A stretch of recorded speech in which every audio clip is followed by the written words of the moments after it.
Namaskar and welcome to this exciting episode of Sattology Debunking Mythology. Sat means truth, Logos means a study or science, Sattology means a science of truth or study of truth. Opposite of that is mythology, which means science of fake lie imagination, study of fake lie imagination. Today we are covering a very diverse topic, and primarily we'll get to know from the person who is presenting it. But I can tell you one thing, that entire Greek history, entire Roman history, majority of it was branded as mythology by the Western scholars themselves. What it means is that they are not considered real accounts of history. So it's a good news for all the people who are studying the Indian history. You can check it out on Google. And today, without delay, let us welcome Dr. Rajesh Kumar Singh. Welcome, Rajesh ji. Namaste Aditya ji, and namaste to everybody in audience. It's my pleasure again to talk to you. So very good morning to all the friends in USA and greetings again. So I'll share my presentation. Today I'll be talking about great devotee of Bhagwan Shiva. You all know about Shiva. I have also talked about Bhagwan Shiva, what he means in Indian history and our own system, Sanatan Dharma and system, and other speakers would have also talked. Now, we will be talking about how the great devotee composed a prayer or set of hymns in and which he offered to Bhagwan Shiva, and how the imprints can be seen in different parts of the country, which binds India as a nation.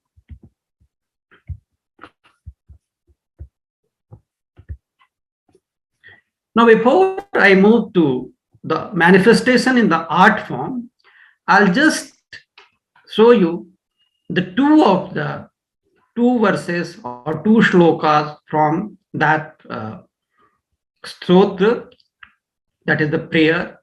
Jatatavi galad jala pravaha pavita sthale galeva lambya lambitam bhujang tunga malikam damad damad damad dama trinad vanga varvayam chakara chanda tandavam tanotu nah shiva shivam. So you see, the devotee who composed this is none other than the mighty king of Lanka. Those who are aware of Ramayana, I have also talked about Ravana, and others speaker also on this platform have been talking about, and you must be knowing that Ravana was a mighty king who ruled from Lanka in Treta Yuga, and how he took away Sita and then Rama conquered him and liberated him after defeating him in the war. But prior to that, when Ravana has become the ruler of the Lanka, he became boastful. So I will talk about the story, but before that, this slok you see, it also highlights the beauty of the Sanskrit language, in which a lot of ancient books have been written, including Ramayana, Mahabharata, Vedas, Upanishads, and many other epics, some of which I have also talked, like Kiratarjuniam. And Ravan was not only a warrior, but he was a very learned man. He was son of a sage, and from the childhood he learned Vedas, all the four Ved, Rig Ved, Sham Ved, Yajur Ved, and Atharva Ved, and other treatises, and he mastered them. And this, you see the kind of language which is attributed or which he used.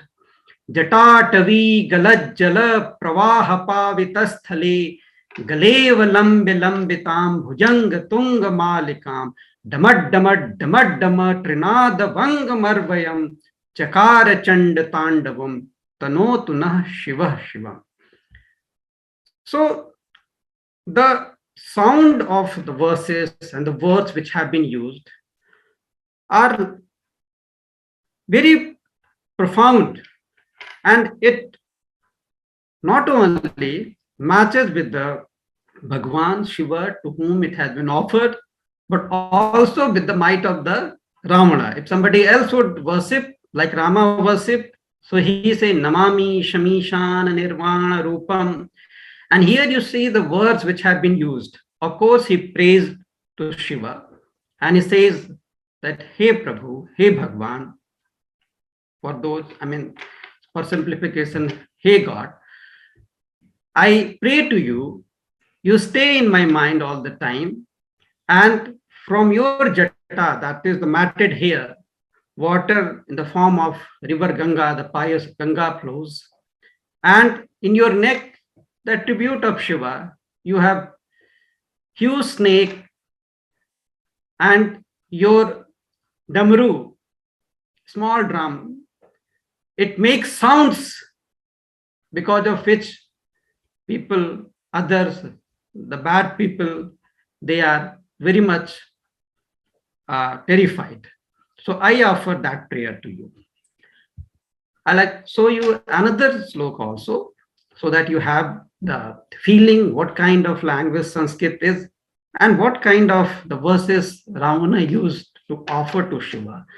Dhara Dharendra Nandini Vilas Bandhu Bandhura Sphura Digant Santati Pramod Man Manase Kripa Kataksh Dhorni Niruddh Durdharapadi Kvachid Digambare Mano Vinod Metu Vastuni. So in prayer of Shiva, the mighty king Ravana praises through his hymn that, Hey Bhagwan Shiva, O Bhagwan Shiva, you are husband of Parvati, who is daughter of Mount Himwant, and the whole environment, Digambar, the space is your dress. So we all know it means that Shiva pervades everywhere. And you, with your smile, you please everybody. Now, this is the kind of language which we have in India, which we don't speak very often. So it is again still read about. But majority of literature, or a large amount of literature, has been created into it. And the beauty of this language, which you may be knowing by this time, what you speak is what you write and you read. So anybody in any part of world, even all of you can try, will speak the same words.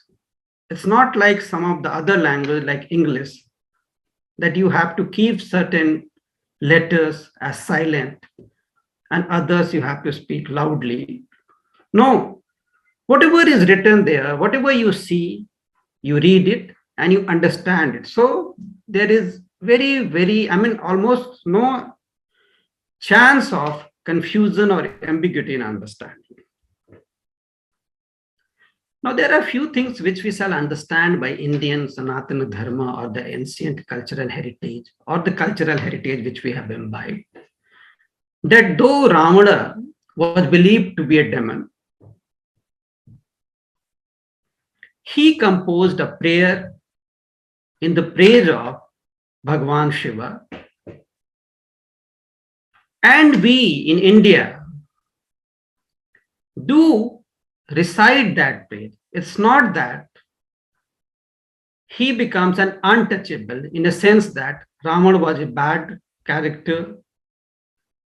So we shall not recite the worship which was composed by him. No, it's not like that. We don't see the bad thing in a person. He was punished, of course, for all his bad karmas or the bad deeds. But whatever good has been created, even if it has been created by a person who is not perceived to be a good person, we continue to attribute it to him and treat it as a part of our culture. Now, you have seen these slokas, and I have told you that Ravan was a very great learned person, a Vidwan, an intelligent person. He was taught all these things and he was very sharp. So he composed this pair. But what was the reason he composed? It's not that without any reason he would do it. I mean, for any things, there is a reason. So there is a tale about that. So let us see what that tale is. For learning that, we'll travel to different parts of the country to see the imprints in the art and architecture.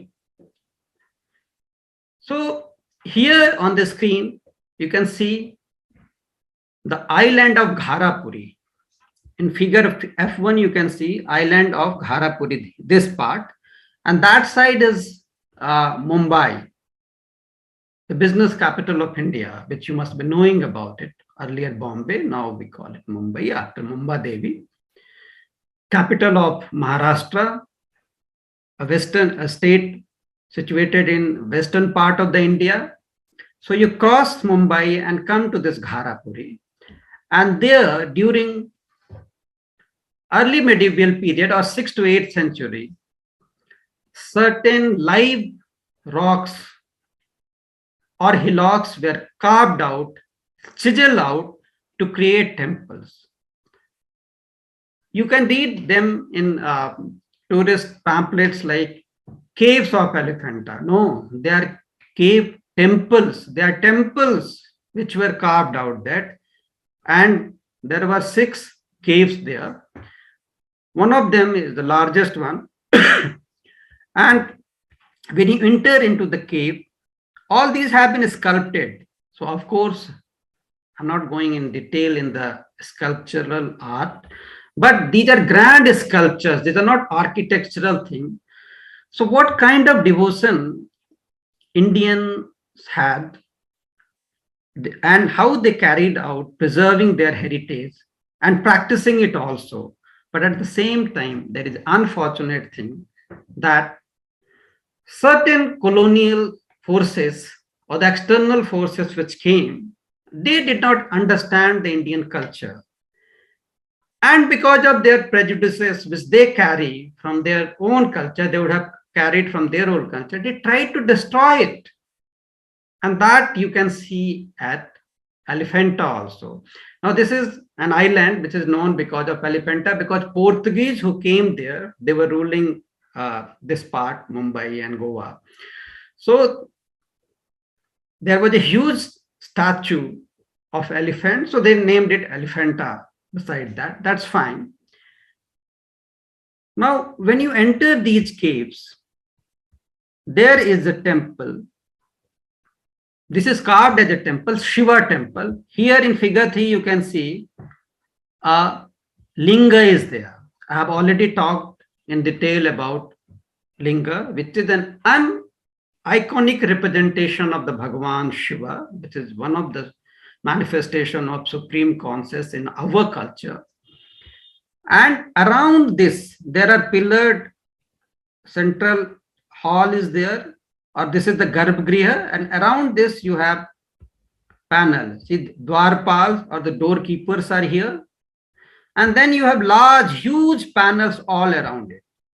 One of the panel, that is which you can see in F2 is, it shows the story of or the tale of Ravana seeking the Mount Kailas. Now, what is Mount Kailas? We still have a Mount Kailas in the northern Himalayas, northern part of India, adjoining China, you can see, where we believe Lord Shiva used to stay with Devi Parvati and all his attendants, that is Ganas. So here you can see this platform is the seat of Bhagavan Shiva, who's sitting here with Parvati and other attendants, Ganas and others. And there is a figure which you can see, it's not very preserved, with multiple hands and multiple heads. He's trying to lift or shake this seat. In fact, the whole mountain Kailash. Before I continue that story or the tale, what is unfortunate part is that the Portuguese, they tried to deliberately destroy these statues. And that's why these statues are in very poor condition. In fact, you cannot make out the faces here if you see. And this distinguishes the Indian culture from certain other cultures, that we have been creator, not destroyer. This idol or statue has a universal value, not from tourist point of view, but from human values. And let's go to another slide, next slide, to understand it. But prior to that, I'll again recite a small part of the Shiva Tandav Stotra composed by Ravana to highlight the beauty of the language and those who used to write into it. I talked to you that around the central cella, where Sivalingam is there are a lot of panels around it, and they depict the tales of Shiva. This is a Shiva temple, and Shiva conquered many demons or many powers also. Not only demons, many other powers also. So in the praise of these, Ravana says, Smaratchidam, Puratchidam, Bhavatchidam, Makhatchidam, Gachatchidam, Takatchidam, Tamantakatchidam Bhaji. O Bhagwan Shiva, you have conquered everybody. The Lord of Love, that is Kamadeva, Smaratchidam. The three cities which were residing in three spaces, moving around, that is Purantakam, he is known as Tripurari. Bhavachidam, this worldly attachment which we all have, you also liberate us from that. And Shiva has killed few demons also. One is Gaj shaped, that is elephant shaped, Gajachidam. And there was another demon known as Andhaka. He has defeated that also. So Andhaka Chidam. And Tamant Chidam means the Yama. Yama is the lord of, or the god of death. Shiva has conquered death also. So Ravana worships with his full knowledge, he praises. And the same thing you see in the another hymn, he uses another form for the same very feelings. For Smarachidam, Smarantakam. So I'll recite it for you. Smarantakam, Purantakam, Bhavantakam, Makhantakam, Gajantakandhakantakam, Tamantakam, Bhaje. Bhaje means I pray. So this verse will again highlight the richness of Sanskrit literature. How simple it is, how scientific it is, how pronounced it is, how bold it is. And the diverse words which you have there. It's not very constrained. For sun, for other things, you have, moon, you will have number of words to be used in different situations. Anyway, coming back to the story which I was narrating earlier, I'll again move to another part. I'll move to another place in the same state, Maharashtra. Maharashtra is a state which has a lot of cave, rock cut cave temples. There are in other states also. In Andhra you have plenty, some in Tamil Nadu also, in Odisha also, and it started from Bihar. That's another story. But India is one of the three countries with Australia and Africa where you have lot of cave temples. And this expression has been depicted in different forms. So this is Kailash temple. This temple itself is known as Kailash temple, though for numbering, the Archaeological Survey of India, which maintains its numbers at cave number 16. But this is Kailash temple, where Shiva resides with Parvati and his Ganas. And it's a huge temple carved out of a living rock. Anyway, in Ellora, in cave temple 16, 29, and few other places, this story of Ravana shaking or trying to move the whole Kailash is depicted. Here it is better preserved, luckily, as compared to that at Elephanta, though the figures were much more better there. Here you can see Ravana with multiple heads. He is believed to have 10 heads. He is known as Dashanana. Dash means 10. Anana means head. So he is Dasanana. So this Dashanana has 20 hands and is shaking the Kailash and trying to move it. And he's terrifying all the residents there. And Parvati is terrified and he clings with Shiva, saying, Lord, my Lord, what's happening?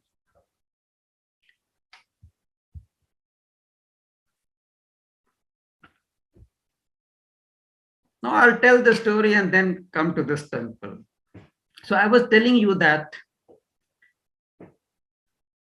Ravana has defeated his stepbrother, Kuber. Kuber is the god of wealth in Indian tradition. And he resides in Alkapuri. His city is known as Alkapuri. And Devtas, they had defeated the Asuras. So he was also made the keeper of the governor, for you to understand, of Lanka also. So when Ravana grows, he defeats Kuber and captures not only Lanka but also Alkapuri. And he takes away the Pushpak Biman. At that time, Kubera had a aircraft which was known as Pushpaka, in which he would travel here and there to different destinations. So Rama, after defeating Kubera, was flying in Pushpaka Biman, and he was about to cross Kailasha, but he is stopped. He is surprised, he's perturbed. What has happened? Who has dared to stop me?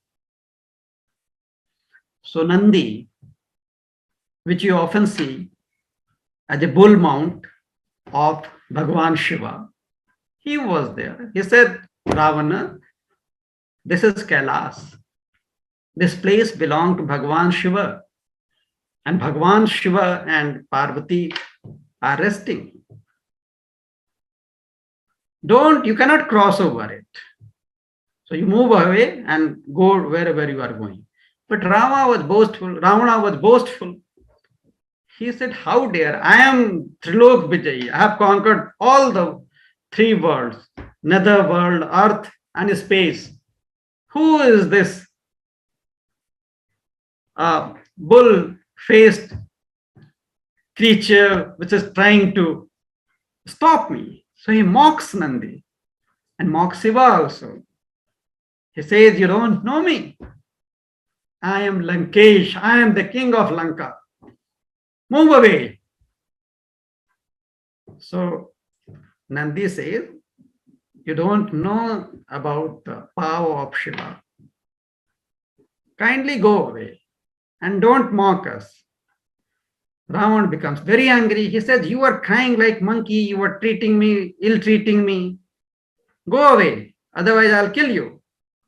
So Nandi also becomes angry and see, you are mocking me and saying me that I am behaving as a monkey. After some time, you will be defeated by a human, and monkeys will be helping and will be a major cause of your defeat. So anyway, that's the part of the story which that Rama defeated Ravana with the help of Vanaraj, Sugriv, Hanuman, Angad, Nal, Neel, etc. I talked about it in my previous talk on Kishkinda. But coming back, Ravana was boastful. He didn't bother about Nandi or caution of the Nandi or the warning of Nandi. He said, okay, I'll show you my might. I will lift this Kailas and take Shiva to Lanka itself. So that's the story. And the two depictions earlier. And the third one here, which you see in another state. Now we move from Maharashtra to the state of Odisha, from west coast to east coast. Maharashtra is in east coast and Odisha is in west coast. From the cave temples, rock-cut cave temples to structural temples. Now you have a set of temples. Bhuvneshwara means the Lord of Bhuvan, the world. And that is Shiva. You find a lot of temples dedicated to Shiva, and you have 4 temples in a group, which is believed that the 4 brothers in Treta Yuga, Rama, Lakshmana, Bharata, Satrughna, they came here, established lingas, and offered their prayer to Bhagwan Shiva. So you have Rameshwar, Bharateshwar, Lakshmaneshwar, Satrughaneshwar. The Ishwar, the Lord of these 4 brothers. And while the 3 you can see in a line here in figure 1, Bharateshwar, the first one, then Lakshmaneshwar, and then Satrughaneshwar.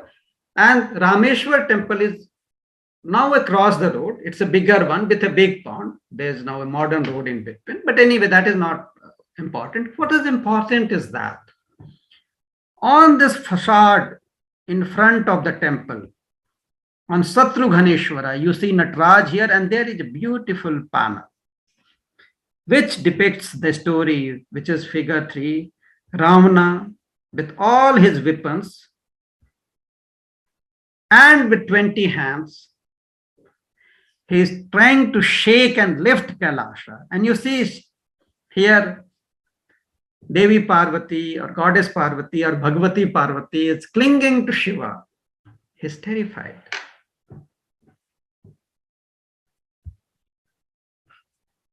The same story is, now we travel to Tamil Nadu. In Mukteshwara temple in Kanchipuram, here you see Pallava art. I mean, different dynasty would build different temples. In case of Elephanta, it was Kadamba Maurya. In case of Ellora, it was Chalukya. In case of Odisha, and Satrughaneshwar temple, it was Saline dynasty. So now here in Tamil Nadu, you have a temple where during Pallava art it was created. And then you move to Kumbhakonam in Tanjore district in Arateshwar temple, where you see the same story where Ravana with multiple hands is trying to shake the Kailash. Now Shiva, he says, don't worry. A very boastful person is mostly defeated by his own boast. And they underestimate the power of others.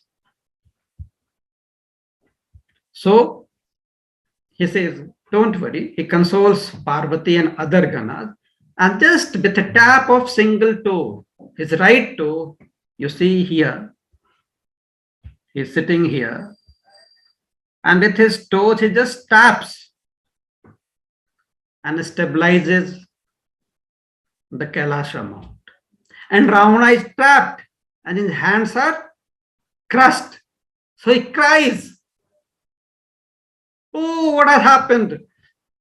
And since he cried so loudly in pain, since that day he is known as Ravana. Prior to that, he was known as Dasanana because he has 10 hands. So he cries and he couldn't understand what had happened. He was so boastful, he was trying to shake and move Mount Kailash. Then Nandi and Ravana's own advisors tell that the only savior is Bhagavan Shiva. I had already cautioned you. You did not understand his power. Now pray to him. Ravana was a learned person. And then with all dedication, he started praying to Bhagavan Shiva. And that was the composition of the Shiva Tandav Stotra. And Shiva, he is very Dayalu. Dayalu means he melts down very easily. When the devotee worships, so he listens to him and he starts doing Tandava, a pleasant form of, he dances along with the nad, the sound of these verses, and accepts his prayer. And not only accepts his prayer, he also gifts Ravana a celestial sword, khadga, chandrahash, saying that if you will use it, I'm very happy with your prayer, Ravana. You have so beautiful voice and you have worshipped me with full dedication. So take this and live long, but don't misuse this weapon. When you will misuse it, it will become the reason for your defeat. Okay, so that was the story how Shiva Tandav Stotram was composed. I have already recited few verses of it, shown you not only the knowledge of Ravana as a Pandit or the learned person, but also the richness of the Sanskrit language. Now, there are some paintings also in Brihadeshwara temple. You all know Brihadeshwara temple. You'd had the Cholas during Rajraj Chola. Some 1,000 years ago, a mighty temple was built. The pictures you have already seen, I'm not showing. Their Chola period paintings are there. But unfortunately, this painting is not well preserved. So one can make, the experts can make it. And I have occasion to go to that part, which is not open to public because it is on the first story when you move around the Garbhagriha, exteriors of the Garbhagriha. So you can see here on the left side, and that is figure 1, multiple hands. So this is Ravana. And here you can see Shiva here, but it's very big. But what I wanted to show you that, and I have earlier been also talking about that, Indians have been depicting their concepts, their value through different mediums. They write it, they compose the verses, and the very concept they are also depicted in temples, as also through paintings in temples or a standalone painting. So here I could get this painting, and I have shown it to you. Now, the most rich execution of this theme you can see in the Hoysala art. Because you move in the dynastical period, after Chola, you come to during 12th to 13th century in southern Karnataka. I have shown you earlier also some panels, and these are the temples. Of course, the domes, the upper structure has been destroyed, but here on the walls you have beautiful large panels, richly carved on soapstone. Unfortunately, this is not a World Heritage Site. So you can see that in India we have so much of heritage, but Even this Hoysala group, there are more than 20 temples still which exist in different parts of southern Karnataka near Hassan district. And this is not a World Heritage Site. Anyway, that's for some other discussion. Here you can see on one of these panels are Ravana in all his might is depicted. He's taking out his sword, his own conventional sword, and with all his hands he has lifted Kailash. And on Kailash you can see a lot of creatures. This is the most exquisite, fine, and beautiful depiction of this Ravana shaking Mount Kailash. But at the top, Shiva and Parvati are residing, and Shiva is very composed. So this is the panel, which is the best example in details, as far as details are concerned. Now there is another story. I mean, we devotees in India have that liberty to pray to our God or weave the stories in our own way also, and they are prevalent. Here in Andhra, on a temple Shikhara, you can see Ravana. It's a relatively modern temple painted here, and Shiva, the blue colored Shiva with snake in his neck, and Parvati here, and multiple hands here. You can see Ravana has multiple hands here and 10 hands. He is playing a veena. So Ravana was highly talented. And even Shiva is Veenadhar. So he's very intelligent also. When he sees that I have got a superior Bhagwan, the only way is to please him. So Ravana pulls out, I mean, the story is like that Ravana pulls out one of his head, here you see, with one hand here. And he makes Veena of his body and composes Shiva Tandav Stotra. And this picture is from Madurai temple in the southernmost state and east part adjoining Kerala, Tamil Nadu. So whether you go to Odisha in eastern part, you go to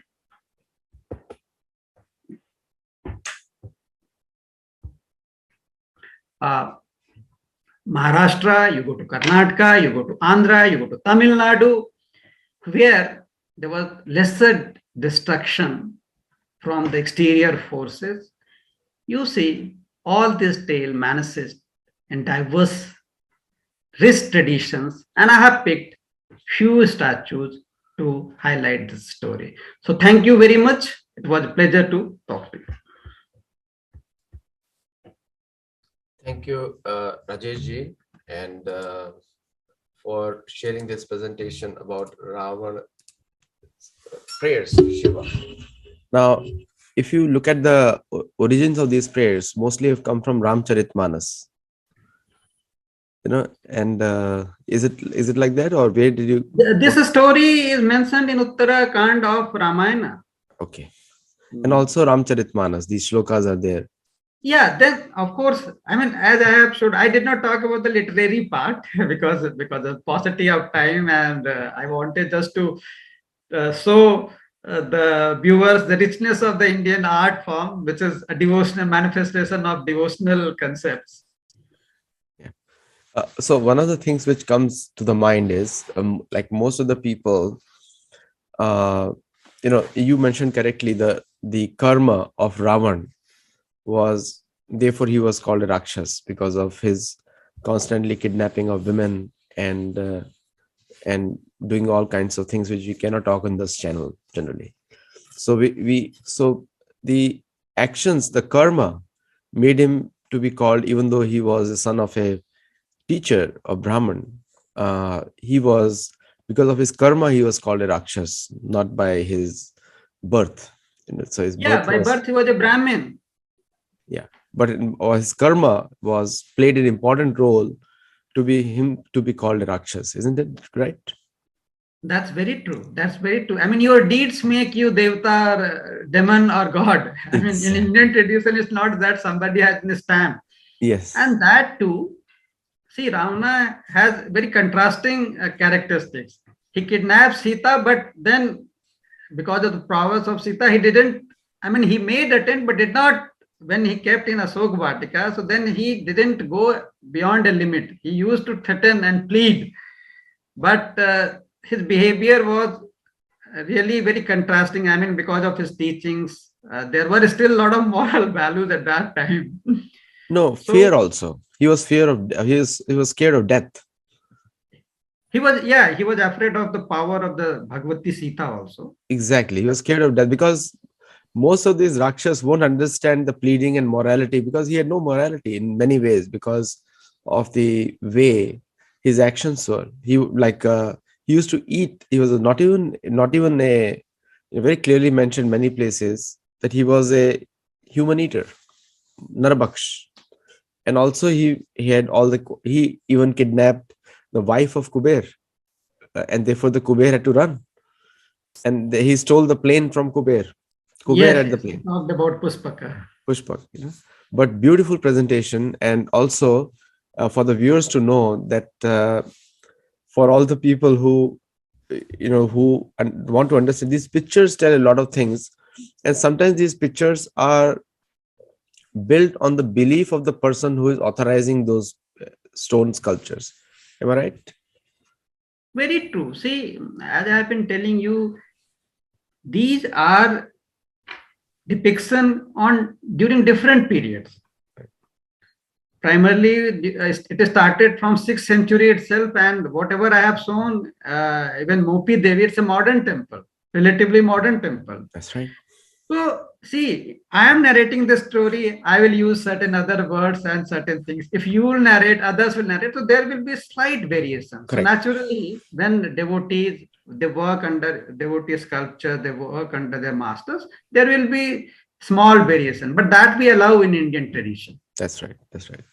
No, wonderful presentation, and I think it captures the art and also the freedom of expression in the first place, because these paintings were almost akin to the social media today, because these paintings were telling a story and these sculptures were telling a story, almost akin to a social media in those times, where people used to go and see what is there, and then they used to share, and and also the paintings, very many paintings were made based on these sculptures. So Aditya, I'll add here that not everybody would be so learned to understand the verses of Ravana that's right. or would read Vedas or Puranas. Yes. So a common devotee, when he would go there to these temples, he would see these things, and there will be a very one major picture which will be there. So Yeah. he will understand it, and then there would be people who will narrate it also. I mean, priest, their elderly persons. So this in itself is a tradition which have continued in India, at least from Bharut period we can see in the present form, second Yes. century BC. That's right. That's right.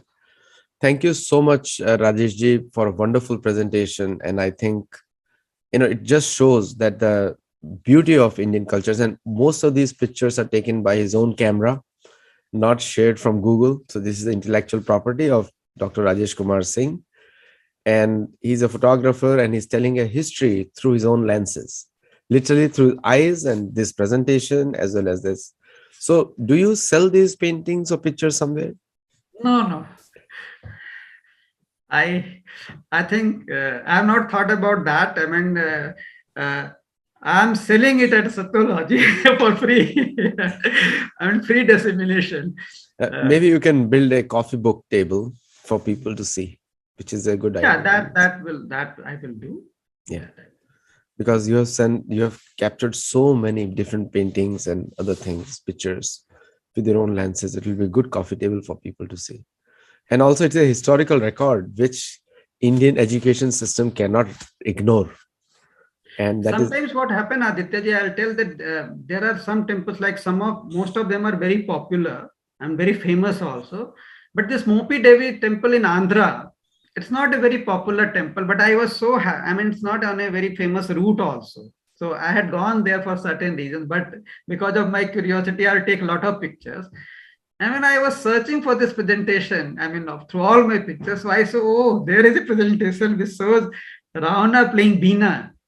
So Andhra is immediately connected through pictorial things to Tamil Nadu. So thank you so much. And even if, I will just say, karma makes you superior or inferior. It doesn't matter what you say or what you do. I mean, your actions speak louder than words is always the true, which is the essential philosophy.